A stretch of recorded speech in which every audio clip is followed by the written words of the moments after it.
yang dikasihi Tuhan, di dalam perjalanan ya kehidupan kami lah, dulu saya bilang saya lah di yayasan kita ini, kalau sudah pertengahan bulan Desember itu tidak ada lagi pelayanan-pelayanan ya di sekretariat ini, karena memang kita diharapkan boleh mengambil bagian di gereja. Nah, itu pada tahun-tahun yang lalu berhubung juga biasanya dengan persiapan-persiapan Natal, dan itu biasanya sampai minggu pertama Januari, jadi minggu kedua masuk, dan itu sekitar 3 minggu. Nah, ada satu yang sering menjadi masalah dalam kehidupan kami, walaupun sebenarnya di rumah kami juga ada saat teduh, ada ibadah pagi, tapi ada sesuatu yang rasanya kayak kurang sangiris gitu ya, asa sabalanga, kayak nggak klop begitu ya. Lalu setelah coba dievaluasi apa penyebabnya, nah rupanya adalah oleh karena kami tidak memiliki peribadahan bersama dengan teman-teman sesama pelayan di yayasan ini. Jadi kami itu ada ibadah pagi kami setiap pagi jam 9 ya sampai jam 10, 1 jam saja. Jadi kita mendiskusikan firman Tuhan, dan itu sangat menolong bagaimana teman-teman tetap disemangati, dihangatkan untuk mengambil bagian dalam pekerjaan Tuhan, untuk menolong pertumbuhan iman, kestabilan iman, bahkan juga memperkaya, sehingga kami sebagai hamba-hamba Tuhan memiliki modal di dalam memberitakan firman Tuhan. Nah, artinya apa? Betapa pentingnya peribadahan di dalam kehidupan, baik secara pribadi maupun dalam kelompok. Nah, Bapak Ibu yang dikasih Tuhan, hari ini kita akan belajar satu topik, pentingnya beribadah. Nah, beribadah yang kita maksud adalah beribadah dalam artian mengikuti kegiatan mungkin marminggu peribadahan atau persekutuan seperti ini. Nah, saya mengajak kita melihat satu bagian firman Tuhan dari Ibrani pasal 10 ayat 19. Kita akan membaca ayat 19 sampai ayat yang ke-25. Ibrani pasal yang ke-10 ayat 19 sampai ayat yang ke-25. Kita akan membaca secara berganti-gantian. Saya akan membaca ayat yang ke-19, kemudian ibu-ibu ayat yang ke-20. Demikian seterusnya kita bergantian, nanti di ayat yang ke-25 kita baca bersama-sama. Ibrani pasal 10 ayat 19 sampai 25. Mari kita mulai. Jadi saudara-saudara, oleh darah Yesus kita sekarang penuh keberanian dapat masuk ke dalam tempat kudus. Ayat 20.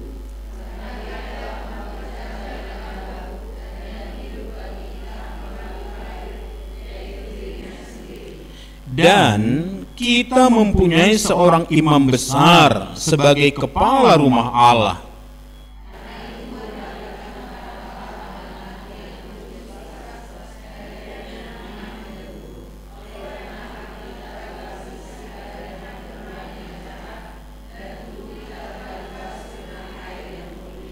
Marilah kita teguh berpegang pada pengakuan tentang pengharapan kita, sebab Ia yang menjanjikannya setia.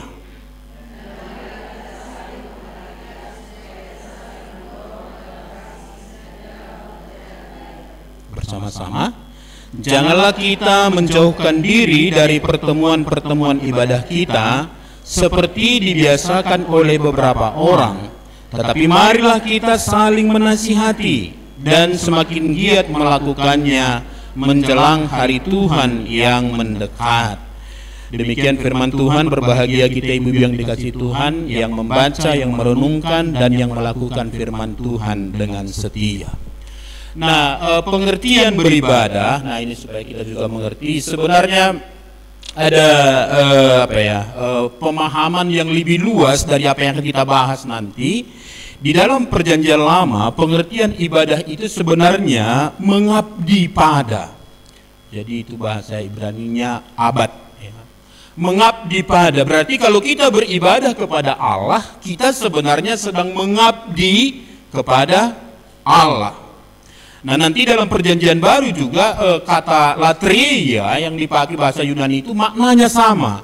Kita sedang melayani, kita sedang bekerja, kita sedang menghambakan diri kepada Allah. Maka benar seperti nanti yang dikatakan oleh kitab Roma pasal 12 itu ayat 1, bahwa mempersembahkan tubuh ini sebagai persembahan yang hidup, yang kudus dan yang berkenan kepada Allah, itu adalah ibadah sejati. Nah, kita sebagai orang percaya yang sudah menerima Tuhan Yesus, maka di dalam tubuh kita ini berdiam Roh Allah. Sejak kehadiran Roh Allah atau Kristus di dalam diri kita, maka tubuh kita ini adalah bait Allah. Bait Allah. Nah, salah satu fungsi bait Allah itu adalah untuk mengadakan peribadahan di sana. Nah, sekarang tubuh kita ini adalah bait Allah, maka di mana kita ada sebenarnya? Di mana kita ada? Apakah sedang di rumah, sedang di pajak, sedang di angkot, ya, sedang di tempat bekerja? Pada dasarnya kita sedang beribadah. Itu maka orang Kristen tidak akan ada istilahnya ambivalensi. Ini urusan dunia, ini urusan surga. Kan ada pemilahan-pemilahan seperti itu ya. Oh, ini kan kalau maradat kan itu kan urusan dunianya itu. Nah, kalau ke gereja bernyanyi itu urusan rohani. Bagi orang yang sudah percaya kepada Yesus itu sama saja. Maka maradat pun, marulaun pun itu adalah ibadah kepada Allah. Nanti menghadapi kematian, menguburkan orang tua pun, acara adat orang tua, sorma tua pun itu adalah acara ibadah kepada Allah. Supaya kita sekarang memahami, maka di mana kita ada sebagai anak-anak Tuhan yang Roh Kudus sudah ada dalam diri kita, maka kita sedang beribadah. Nah, itu sebenarnya yang membedakan. Kalau kita lihat misalnya dalam perjanjian lama, kemah itu, kemah ya, bukan kemah ya. Ini kadang-kadang orang Batak sosok Indonesia ya. Kemah, bukan kemah, kemah. Ya, sama seperti merah, bukan merah bilangnya kan. Merah. Ya. Jadi kemah ya. Dalam perjanjian lama, sebelum bangsa Israel sampai ke tanah Kanan itu, tempat peribadahan mereka adalah kemah. Nah, kenapa kemah yang satu ini berbeda dengan kemah yang lain? Bukan hanya masalah ukurannya, bukan, tapi memang karena ada di sana tabut perjanjian sebagai lambang kehadiran Allah. Demikian juga nanti dalam ketika mereka sampai di tanah Kanan. Kenapa bait yang satu itu berbeda dengan bait yang lain? Bukan karena bait itu banyak emas di dalam, di sini dilapisi dengan emas. Bukan hanya itu, saudara. Tapi yang paling utama adalah karena di sana ada namanya tempat Maha Kudus itu. Di sana ada tabut perjanjian, sekali lagi sebagai lambang kehadiran Allah. Maka sekarang saya dan ibu-ibu yang sudah percaya kepada Yesus, kita sudah didiami oleh Roh Allah, maka kita adalah bait Allah. Maka pada hakikatnya semua kita sebenarnya, apapun yang kita lakukan, kita sedang beribadah. Ade, jadi melo makatai hamuinam sedang beribadah dui. Itu makanya tidak boleh pet itu aja lo tambahnya, gampangnya. Kenapa susah kali menjawabnya? Lah itu sedang beribadah. Mata ini dipakai untuk beribadah, nggak nanar lihat yang mana bisa dicuri ya? Oh, bukan. Apalagi yang nggak beres-beres itu enggak. Jadi tubuh kita ini sekarang adalah bait Allah. Maka kenapa itu Yerusalem dipagar? Supaya nanti kita semakin mengerti. Yerusalem itu ditembok. Lalu kemudian bait Allah itu sendiri ada pelatarannya, itu juga dijaga. Kenapa? Itu untuk menjaga kekudusan bait suci itu. Maka kita juga harus menjaga secara ekstra supaya tubuh kita ini tetap di dalam kekudusan, karena pada dasarnya kita sedang beribadah. Jadi bukan hanya kalau ke gereja itu ibadah, bukan hanya kalau datang persekutuan seperti ini beribadah, bukan. Manut JPH Minang sedang seksa atau gluk gitu ya. Mesin cucinya kan ada gitu kan. Kalau mesin cuci kami beda suaranya, masih seksa. Masih gitu suara mesin cuci kami gitu ya. Nah, itu pun sebenarnya dilakukan dalam posisi beribadah. Ibu-ibu sedang masak, melayani suami, mengurus anak-anak, itu semua dalam rangka beribadah kepada Tuhan. Jadi jangan ada nanti pemikiran kita, ini urusan dunianya, ini urusan keluarga aku, itu nggak ada Tuhan di situ. Siapa bilang?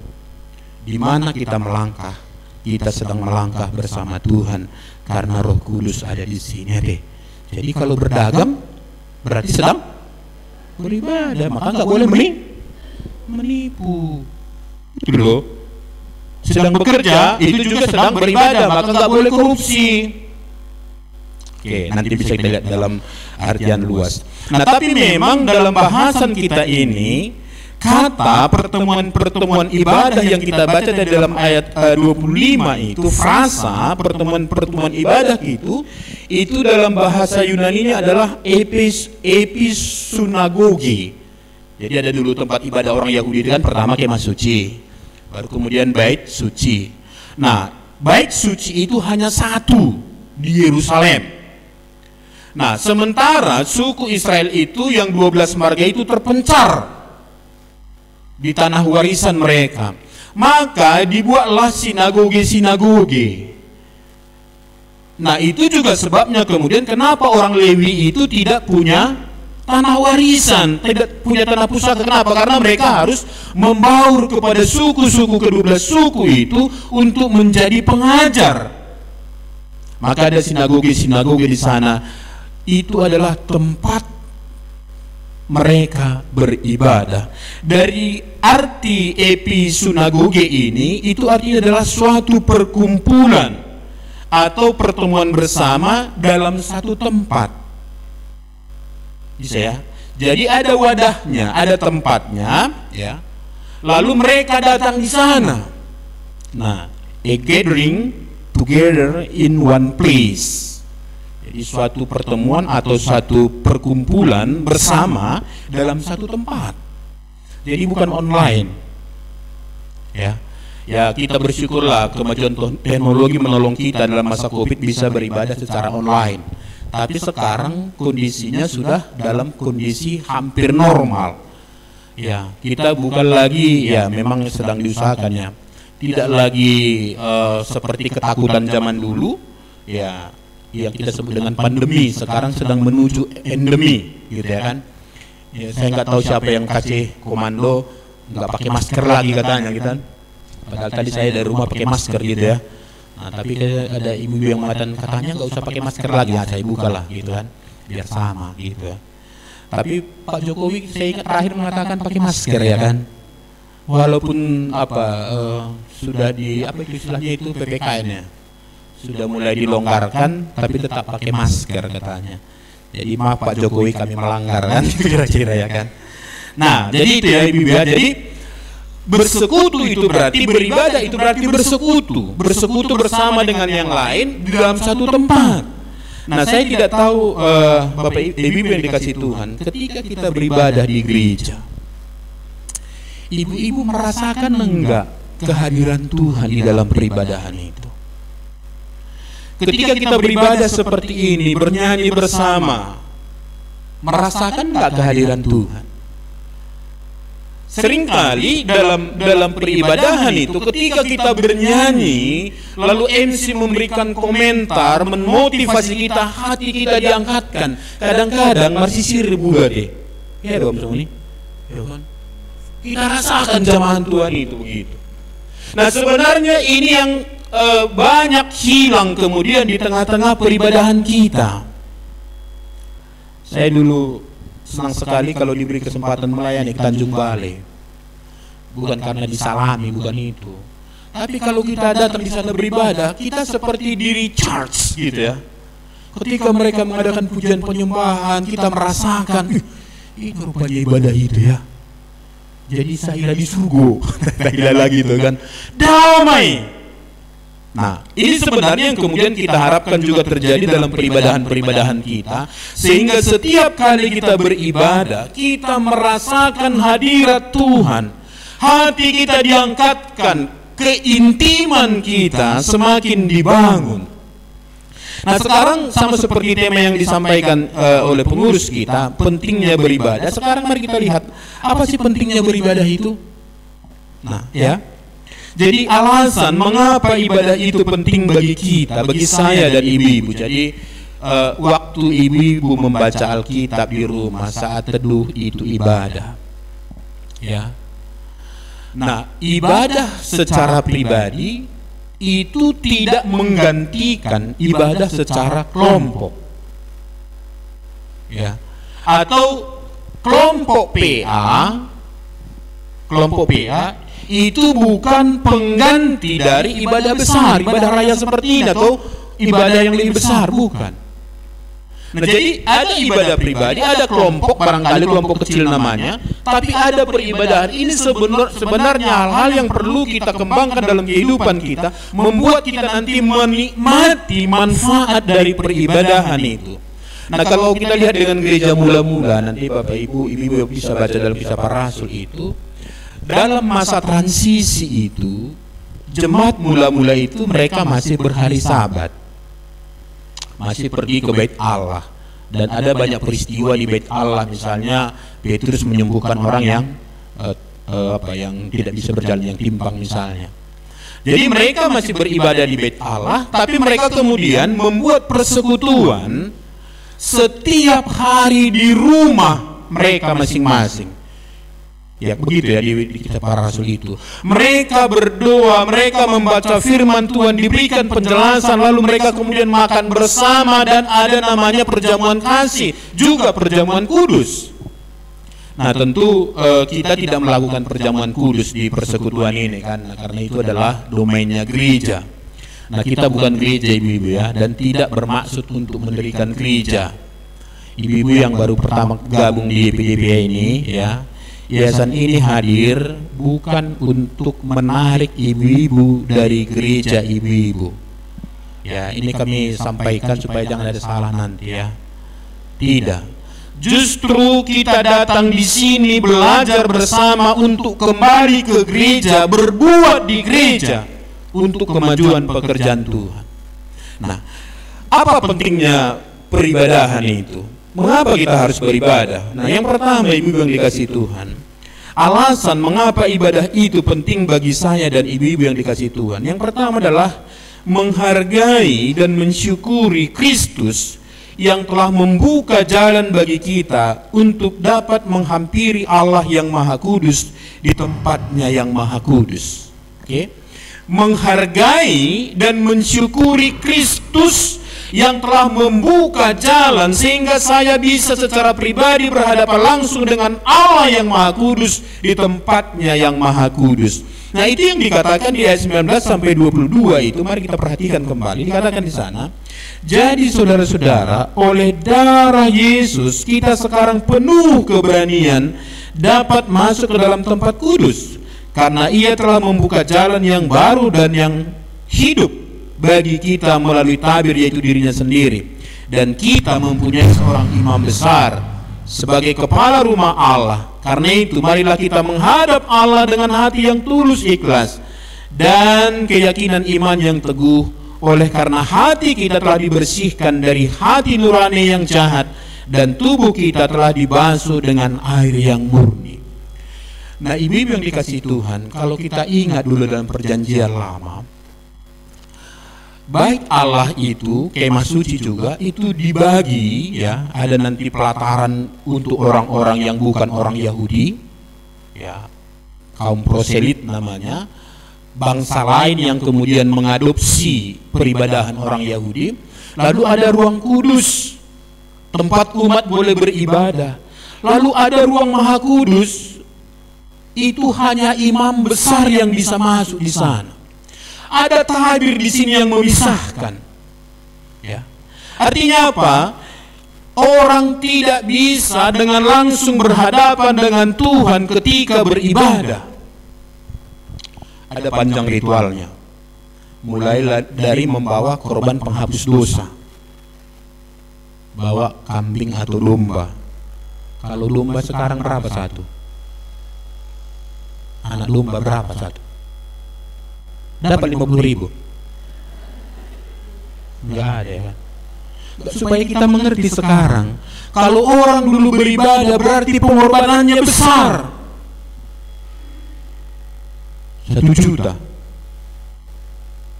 Lalu imam mempersembahkan di sana, nggak boleh kasih dombanya langsung nyelonong, nggak bisa. Tunggu selesai dulu, letakkan tanganmu, lalu nanti korbankan, baru bisa masuk. Seorang hamba Tuhan mengatakan demikian. Sebenarnya pengorbanan Kristus itu sangat menolong kita secara ekonomi dalam beribadah. Coba kalau kita misalnya datang ke gereja setiap minggu kan, bawa 1 domba, bangkrut lah ya kan, 700.000 1 minggu. Berarti kalau itu 1 orang loh. Kalau anaknya marana 10 itu baru 10 berapa itu? Iya kan? Nah, apa yang rumit dan mahal itu dulu sekarang dengan sempurna dikerjakan Yesus di kayu salib. Itulah sebabnya ketika Yesus mati, tabir itu dibuka, maka tabir di bait Allah itu terbelah 2. Mau mengatakan tidak ada lagi pemisah antara umat dengan Allah. Bisa kita mengerti ini sekarang. Jadi kalau sekarang kita bisa secara pribadi berdoa di mana saja kapan saja, ya, itu karena Yesus sudah membuka jalan itu. Nah, ini penting bagi kita ibu yang dikasihi Tuhan. Jadi Yesus itu membuka jalan itu bukan hanya dengan tenaga, bukan hanya dengan pikiran, bim salabim, bukan, tapi dengan mencurahkan darahnya tertumpah di kayu salib itu, menjadi jalan yang membuka tabir itu sehingga saya dan ibu-ibu bisa menikmati hadirat Tuhan dengan merdeka. Jadi kalau kita datang beribadah kepada Tuhan, kita sedang mensyukuri karya Kristus yang telah membuka jalan itu. Konsep peribadahan dalam perjanjian lama, ibu yang dikasihi Tuhan, itu Allah itu ada di baitnya. Dialah yang datang mengundang kita, marilah kepadaku. Tuh kami di gereja kami di GKLI kalau beribadah itu dimulai dengan lagu Sebagaimana Adaku, ku datang padamu. Jadi itu seperti respons kita, ya, mengalusi gokon do jojo itu hatta, kira-kira begitu ya. Ngerti ini bahasa apa ini bahasa ini. Jadi Allah itu sedang mengundang kita, mari beribadah kepada Aku. Lalu sebagai respons kita datang sebagaimana. Nah, itu kami nyanyikan 2 ayat. Lalu langsung diikuti dengan foto pembuka. Jadi kita diundang oleh Allah di dalam Yesus Kristus beribadah kepadanya. Maka sekarang ibu-ibu, kenapa kita penting beribadah? Itu adalah sebagai wujud syukur kita kepada Yesus yang telah membuka jalan bagi kita, sehingga kita bisa bercengkerama dengan Allah yang Maha Kudus itu. Maka coba perhatikan tadi di sini dikatakan ya. Nah, sekarang kita dapat menghampiri Allah yang Maha Kudus di tempatnya yang Maha Kudus dengan penuh keberanian. Ibu tahu dulu orang Israel kalau berhadapan dengan Tuhan itu dengan penuh ketakutan. Imam sendiri kalau masuk ke bait ke ruang Maha Kudus itu harus puasa, penyucian, lakukan semua ritual, lalu masuk. Kakinya diikat,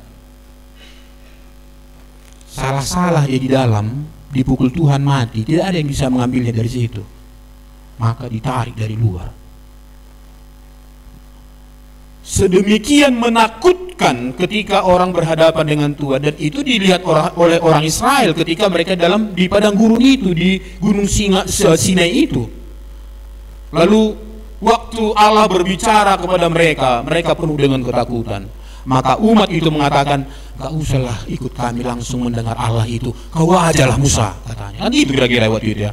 Lalu Musa yang kemudian berhadapan dengan Tuhan, menerima firman itulah disampaikan kepada umat. Artinya apa? Dulu beribadah kepada Tuhan itu adalah sesuatu yang sangat menakutkan. Tapi sekarang, perhatikan sekali lagi, penulis kitab Ibrani mengatakan, kita dapat menghampiri Allah yang Maha Kudus di tempatnya yang Maha Kudus dengan penuh keberanian. Tapi juga bukan berarti karena kita diberi kesempatan untuk penuh dengan keberanian, jangan juga menganggap sepele kan. Saya kira itu salah satu perusak wibawa altar di gereja sekarang. Dulu kalau saya ingat waktu sekolah minggu di gereja itu untuk melewati ini seperti ini kan, ada dalam sini podium situ pencahen gitu kan. Untuk masuk ke sini aja sudah gemeteran kita gitu ya. Itu makanya kalau penjorhon selalu pakai vibrasi kan gitu ya. Suaranya pakai dimulai kenapa ketakutan gitu. Bukan terhadap cuma, memang ada wibawanya yang luar biasa. Mimbar itu dulu, tempat itu pengkhotbah itu nggak boleh kami naiki dulu itu. Jadi kalau ada yang mau dipasang di situ, dipanggil sintuanya. Misalnya ada yang mau pasang lilin di situ, sintuanya dipanggil. Sekarang wibawa altar itu sudah sangat kurang. Orang bisa lari-lari di situ. Di gereja orang cekak-cekikan gitu kan. Datang gitu ya. Ini memang berani sekali ini ya gitu kan. Terlalu berani. Tapi mari kita lihat dalam hubungan kita dengan Tuhan. Kenapa ada kata-kata ini? Allah itu kan Allah Maha Kudus. Kita manusia berdosa. Jadi ibarat api, kita ini kayu, kalau bertemu dengan api, kita yang terbakar.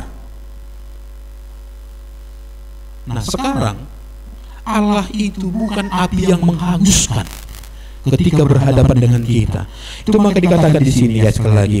Sekarang kita dapat menghampiri Allah yang Maha Kudus, tempat yang Maha Kudus dengan penuh keberanian. Kenapa? Karena Kristus telah membuka jalan baru dan yang hidup bagi kita, yaitu dirinya sendiri. Ayat 20. Ayat 21. Karena kita mempunyai seorang imam besar sebagai kepala rumah Allah. Jadi kita sekarang menghampiri tahta kasih karunia Allah itu karena ada sahabat kita di dalam. Maksudnya begini, misalkan ibu-ibu mau bertemu dengan Pak Jokowi di Jakarta.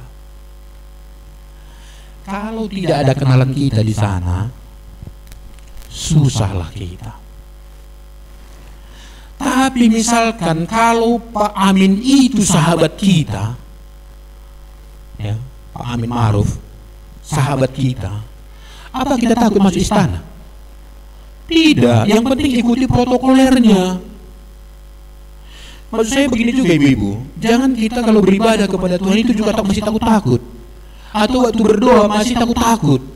Enggak, Allah itu sekarang melebihi seorang bapa, dia membuka dirinya, mari anakku. Dia sudah tahu kelemahan kita, keterbatasan kita, tapi dia sudah katakan, aku sudah menyelesaikannya. Yesus sudah membuka jalan baru dan yang hidup bagi kita, dirinya benar-benar menjadi jalan. Jadi tergenapi apa yang dikatakan oleh Tuhan Yesus dalam Yohanes 14 ayat 6 itu, akulah jalan dan kebenaran dan hidup. Akulah jalan. Dan Yesus sudah membuka jalan hidup. Sekarang kita dapat menghampiri Allah yang Maha Kudus, tempatnya yang Maha Kudus, dengan hati yang tulus, ikhlas, dan keyakinan iman yang teguh. Ayat 22. Alasannya kenapa? Karena hati kita telah dibersihkan dari hati nurani yang jahat. Ibu-ibu, kalau berdoa pengakuan dosa, jangan sampai ada di antara kita yang menganggap bahwa dosa kita belum diampuni Tuhan. Yesus waktu di kayu salib itu, sebelum dia mati, dia mengatakan sudah selesai. Tetelestai. Apa yang sudah selesai?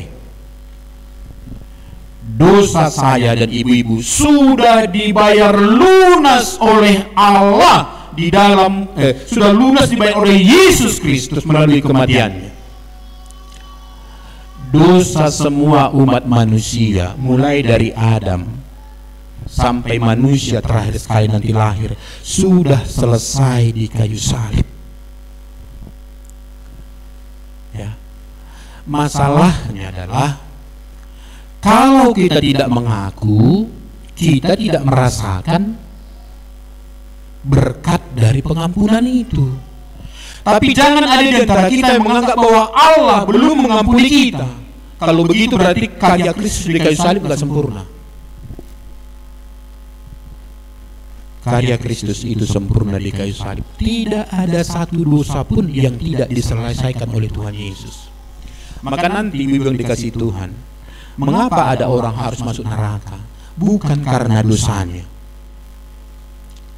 Apa kata bukit di kita? Dan pola alani dosa umbai nasundat bungut. Hapusi Tuhan Yesusi budar neima golom. Dosa yang paling besar manusia nanti membuat dia masuk ke neraka bukan karena dia penzina, bukan karena dia pencuri, bukan dia karena dia koruptor, bukan. Dosanya adalah karena dia tidak mau percaya kepada Yesus. Bisa ya Bibi ya? Saya harap mengerti kita karya Kristus itu. Jadi kalau kita berdua minta pengampunan dosa, bukan karena Allah tidak sanggup mengampuni dosa kita, sudah selesai di kayu salib. Sekarang yang sering menjadi masalah, realitas pengampunan itu tidak saya nikmati, tidak ibu-ibu nikmati, karena kita tidak minta ampun kepada Allah. Sama seperti orang tua, ketika dia tahu anaknya melakukan kesalahan, ada nggak di antara kita memendam-mendam kesalahan anak kita itu? Tunggu ya, awas nanti ya. Tunggu, kapan lah waktunya nanti? Tanggal 31 Desember, habis mau. Ada seperti itu di antara kita. Itu maka ketika anak kita datang minta maaf, maafkan saya, aku yang mencuri uang itu. Ya, udah aku maafkannya kau, sebelum kau minta maaf sudah aku maafkan. Itu kita bilang ya kan. Kenapa? Hati seorang ibu, hati seorang ayah. Jadi Tuhan kita itu sudah menyelesaikan semua hutang dosa kita di dalam kematian Tuhan Yesus di kayu salib. Nah, itu maka kalau kita datang menghadap Allah itu hati kita telah dibersihkan. Begitu ya, bukan akan ya. Coba kita baca sekali lagi dulu. Ayat 22 itu ya. Mari kita baca bersama-sama. 2, 3, ya. Karena itu marilah kita menghadap Allah dengan hati yang tulus ikhlas dan keyakinan yang teguh. Oleh karena hati kita telah dibersihkan dari hati nurani yang jahat, dan tubuh kita telah dibasuh dengan air yang murni. Telah, bukan akan. Ngada butiton awang inang, ngada butiton. Banyak orang tertekan oleh dosanya itu karena ditekan iblis. Sebenarnya Allah sudah mengampuni. Nanti kita lihat, inilah sebenarnya salah satu manfaat dari persekutuan itu atau peribadahan itu. Firman Tuhan diajarkan bagi kita, membuat kita terbebas. Berapa banyak orang tertindih oleh karena dosa, padahal Allah sudah menyelesaikannya. Kan pernah diilustrasikan orang itu kan. Ada teman kami, ada misionaris dulu katanya di Afrika, orang Norwegia. Dan waktu mereka pergi pelayanan, dia lihat seorang ibu membawa kayu bakar. Lalu mereka tanya, ibu mau kemana? Nah, bertepatan arahnya sama. Lalu mereka ajak naik. Waktu itu mobilnya adalah pickup, lalu ibunya di belakang karena mereka di depan gamelan. Lalu supirnya lihat dari kaca spion, aneh juga ibu ini kan. Kenapa itu? Rupanya ibu ini masih membawa kayu bakarnya di kepalanya, tenteng gitu kan. Lalu akhirnya berhenti mobilnya, ditanya, kenapa bu masih begitu? Kan sudah ditanggung oleh mobilnya. Kasihan mobilnya, keberatan nanti katanya. Kasihan dia sama mobil itu, padahal dia sendiri sudah di atas mobil itu. Saya kira banyak orang kerja seperti itu. Padahal dia sudah dalam Kristus. Berarti dosanya semua sudah ditanggung Kristus. Dan itu Alkitab mencatat ya. Jadi kalau kita beribadah, ibu yang dikasih Tuhan, ingatlah kita sudah dikuduskan oleh Allah. hati nurani kita sudah dimurnikan dari yang jahat. Bahkan tubuh kita ini telah dibasuh dengan air yang murni. Artinya apa? Kita telah memenuhi standar kekudusan Allah ketika kita datang menghampirinya. Wah, enak ini ya kan. Jadi ingat ibu-ibu, yang mau kita hadap itu, Allah itu adalah Bapa kita. Ada di antara kita di sini takut bertemu dengan ayahnya waktu masih hidup? Ada. Lalu waktu dia berbicara seperti yang sering saya katakan, lalu dia pakai bahasa di kantor kan. Bapak kami yang kami hormati, suami dari ibu saya, Ananda datang ke hadapan Bapak untuk meminta uang. Ada di antara kita seperti itu? Wah, adalah Pak uang. Kenapa? Akrab kita. Tapi banyak orang memang seperti itu ketika beribadah kepada Tuhan. Jadi Allah itu seperti jauh sekali. Dia Bapak kita loh. Jadi ini supaya semakin kita rasakan dalam peribadahan kita sedang berhadapan dengan Allah yang adalah Bapa kita. Maka tadi ada keberanian masuk, tapi juga harus ada hormat. Seringkali keakraban itu ya, Matthew Henry mengatakan itu, keakraban seringkali merusak kehormatan atau penghargaan. Jadi saking akrabnya kita dengan seseorang, kadang-kadang lupa kita batas-batasnya sehingga kita tidak hormati lagi. Tapi juga kehormatan atau penghormatan kita kepada seseorang sering membuat kita tidak bisa akrab dengan bagus. Maka ini diseimbangkan. Kita akrab dengan Tuhan, kita intim dengan Tuhan kita, tapi juga harus hormat. Saya kira kalau Pak Gibran itu datang menghadap presiden di istana, beliau tahu bahwa yang dihadapi itu adalah seorang presiden, kepala negara. Sekaligus presiden itu adalah bapaknya. Maka tentu dia ketika menghadap dengan keakraban, tapi juga dia harus menghormati ayahnya sebagai presiden itu. Gak boleh dia datang ke menjumpai presiden pakai celana pendek ya kan? Bapakku itu. Tidak bisa, ada protokolnya. Nah, jadi mari menghadap Allah itu dengan hati nurani yang murni, penuh dengan keberanian. Kenapa? Allah sudah mengerjakan segalanya bagi kita dalam Yesus Kristus. Yesus telah membuka jalan bagi kita. Hati nurani kita sudah dibersihkan dan tubuh kita juga sudah dibersihkan. Jadi standar kekudusan Allah itu membuat kita layak untuk menghampirinya. Lalu yang kedua, mengapa beribadah itu penting? Nah, yang kedua adalah untuk menolong kita supaya tetap teguh berpengharapan kepada Tuhan. Itu yang dikatakan di ayat 23 itu. Ya. Marilah kita teguh berpegang pada pengakuan tentang pengharapan kita, sebab Ia yang menjanjikannya setia. Ibu yang dikasihi Tuhan, dunia ini ya, itu seringkali menawarkan hal-hal yang membuat kita bergeser dari pengharapan kita. Ya. Itu maka banyak orang kemudian jatuh dalam kehidupannya. Tetapi persekutuan itu, peribadahan itu, ketika kita datang beribadah ke gereja, ketika kita datang bersekutu seperti ini, itu akan membuat kita tetap kokoh berdiri dalam iman dan pengharapan kita itu.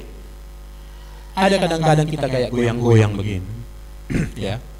Mungkin ada masalah, ada duka cita, ada ditadikun akan tahulungi. Wajar saja itu sebagai manusia kita sedih, ya. Ada harapan-harapan kita tidak tercapai. Kadang-kadang membuat kita bertanya-tanya, waharu nomor Tuhan udah. Yang mana yang bertuhan ini? Kok yang kami butuhkan tidak diberikan? Kami sekarang sedang membahas kitab Habakuk dalam ibadah pagi kami.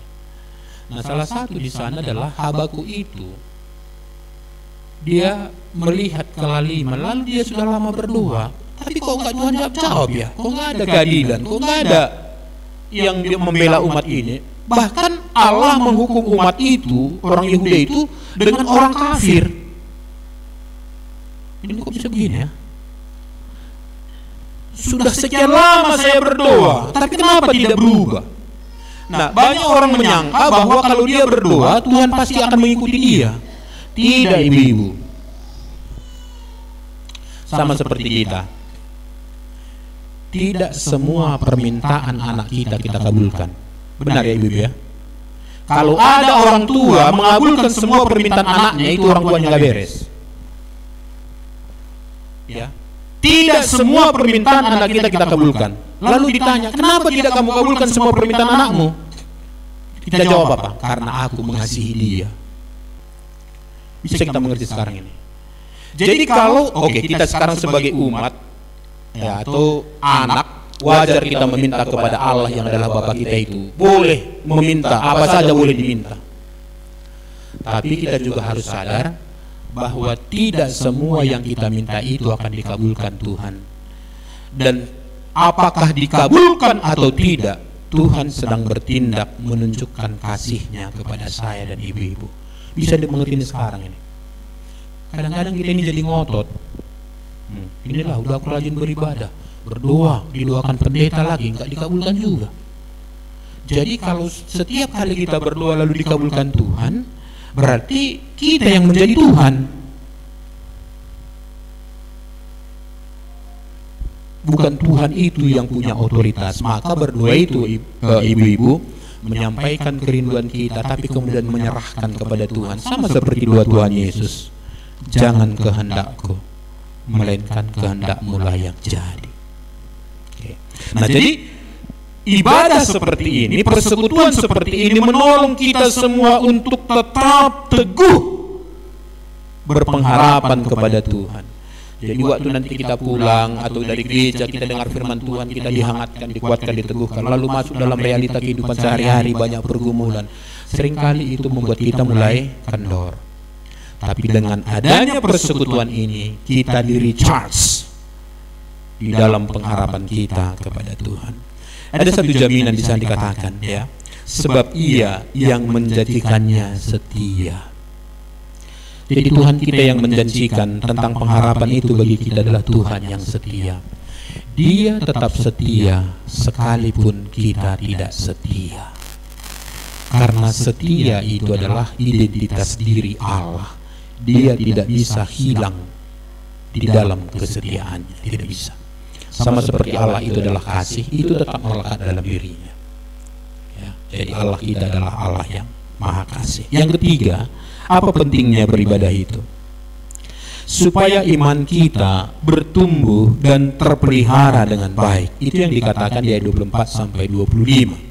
Ya, saya bacakan sekali lagi. Dan marilah kita saling memperhatikan supaya kita saling mendorong dalam kasih dan dalam pekerjaan baik. Janganlah kita menjauhkan diri dari pertemuan-pertemuan ibadah kita seperti dibiasakan oleh beberapa orang, tetapi marilah kita saling menasihati dan semakin giat melakukannya menjelang hari Tuhan yang mendekat. Nah, supaya saya dan ibu-ibu, iman kita itu tetap kokoh berdiri, bertumbuh dan semakin hari semakin kokoh. Itulah tujuan persekutuan atau ibadah. Nah, di sana dikatakan tadi caranya bagaimana?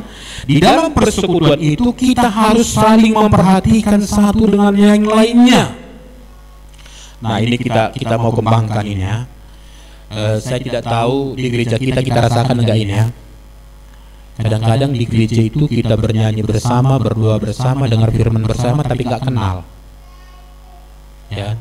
Nah, di persekutuan kita di Ibu Lydia dan di YPDPA ini, mari kita mulai ini praktekkan firman ini, saling memperhatikan,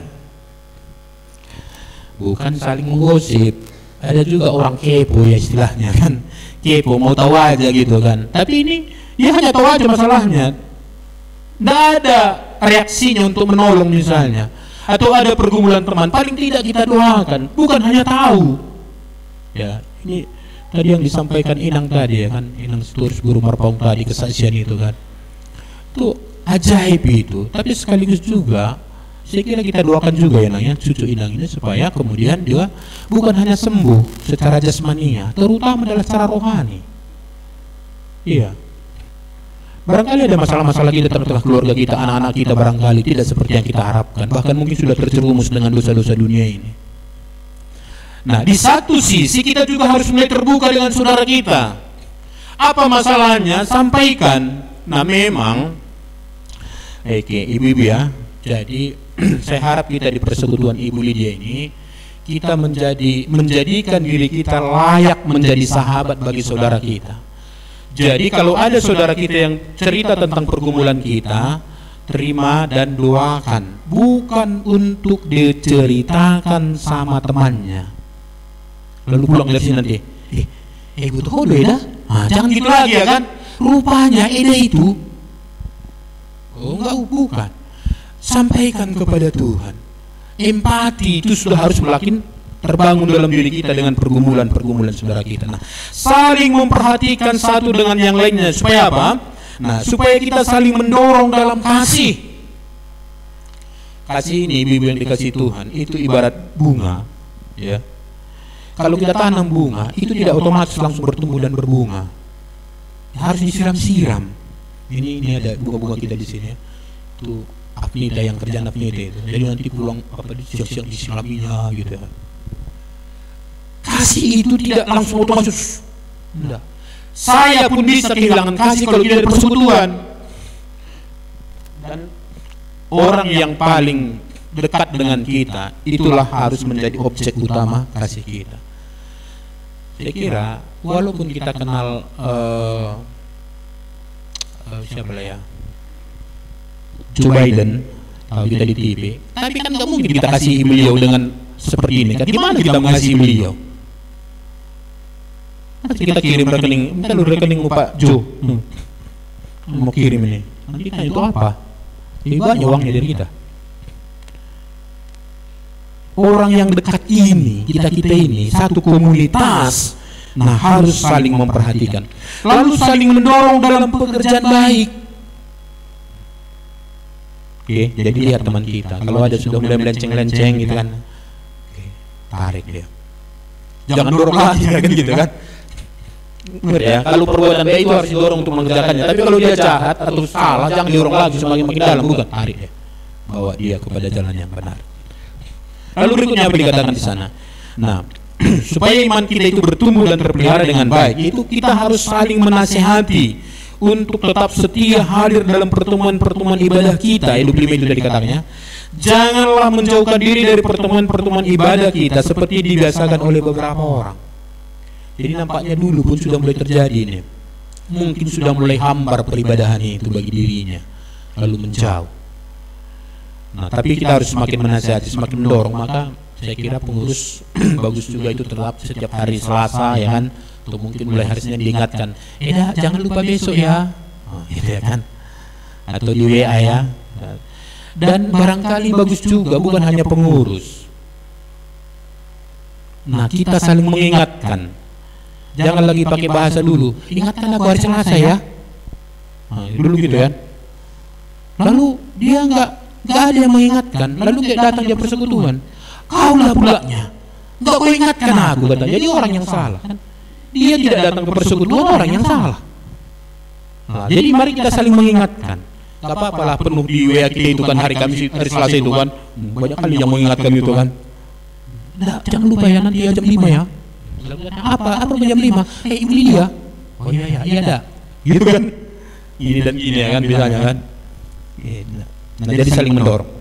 Nah, maka di dalam ibadah kita, jadi kita dapat di dalam ibadah ini kita dapat memuji Tuhan, menyembah Tuhan bersama-sama, mendengarkan firman Tuhan dan berdoa bersama. Kita juga dapat mengambil bagian dalam melayani Tuhan. Jadi dalam persekutuan ini, Ibu-ibu, kita bisa bersama menikmati hadirat Tuhan melalui doa, pujian, penyembahan. Kita juga bisa menikmati firman Tuhan yang menolong pertumbuhan iman kita. Dan yang paling penting juga adalah kita semua bisa mengambil bagian dalam pelayanan. Maka karunia apa yang ada bagi ibu-ibu? Tadi karena pengertian utama ibadah itu adalah melayani. Ya. Maka persiapkan diri, mungkin nanti bisa menjadi pendoa syafaat, bisa menjadi pembaca warta, menjadi MC, penerima tamu, itu semua pelayanan. Jangan ada yang sepele dengan penerima tamu misalnya, itu pelayanan. Oke. Nah, maka mari ibu yang dikasih Tuhan, marilah kita setia hadir dalam pertemuan-pertemuan ibadah kita supaya kita semakin bertumbuh dan semakin kokoh dalam iman dan pengharapan kita. Jadi bukan ibadah-ibadah online. Nah, ibu yang dikasih Tuhan, api itu bisa tetap marak kalau kayu bakarnya ngumpul. Tidak ada satu kayu bakar bisa tetap menyalakan api. Ada apa itu nyala apinya, lidah apinya nggak ada itu. Baranya mungkin iya. Biasanya paling tidak 2 atau 3. Maka nanti kemudian api itu bisa tetap menyala. Persekutuan itu adalah untuk tetap menyalakan api Roh Kudus bagi kita. Maka sama seperti kayu bakar tadi, yang menjauh dari pusat api itu, itulah yang pertama mulai melelep. Tahu melelep? Oke, nanti bisa dipraktekkan di rumah lah, bikin kayu bakar gitu kan. Lalu kalau ada oleng kayu bakar itu, itulah yang pertama nanti melelep. Pertama masih nampak nyala apinya, lama-lama hilang nyala apinya, tinggal baranya. Masih hangat itu. Jadi walaupun nggak nampak apinya jangan pegang, masih ada baranya, tidak terbakar. Lama-lama baranya hilang lalu hitam. Maka banyak orang yang tadinya hebat sekali, tapi karena dia menjauh dari persekutuan, hitam legam, balik hidupnya seperti yang dulu, bahkan seperti orang yang tidak kenal Tuhan. Ya, jadi ibu-ibu, setialah datang bersekutu di gereja atau di sini, ya, untuk kemajuan iman kita. Dan juga jangan pindah-pindah. Ya, hari Senin persekutuan di tempat A, Selasa di B. Pengajaran berbeda-beda. Nah, atau begini, ada ibu yang suka bunga di sini. Ya, banyak ya. Coba dulu nanti praktekkan. Kalau satu batang bunga dipindah-pindah, hari Minggu ini di pot A, minggu depan di pot B, minggu depannya lagi di pot C. Kira-kira apa yang terjadi dengan bunga ini? Makin bertumbuh enggak? Dari mana ibu tahu? Udah dipraktekkan. Lah, itu bahaya orang yang beribadah pindah-pindah. Dan itu gak bertanggung jawab orangnya. Sama seperti ada GK berapa itu? GK 3 ya? GK 4 ya? Gereja keliling-keliling kota. Gitu kan? Semua gereja dikelilingnya. Jadi lihat, lalu waktu ada warta, minggu depan kita akan mengadakan pengumpulan dana katanya, nggak datang itu. Kenapa? Nggak bertanggung jawab. Jadi jangan pindah-pindah ya ibu-ibu ya. Ingat, kalau pindah-pindah berarti seperti bunga tadi, lama-lama memang mate. Otaknya penuh dengan firman Tuhan, tapi kerohaniannya hancur. Nah, ibu yang dikasih Tuhan, mari kita ya bersungguh-sungguh dalam peribadahan kita. Jadi beribadah itu sangat penting bagi kita. Nah, untuk mensyukuri Tuhan, untuk meneguhkan pengharapan kita, dan juga untuk membangun iman dan kasih kita. Tuhan Yesus memberkati. Amin. Kita berdoa.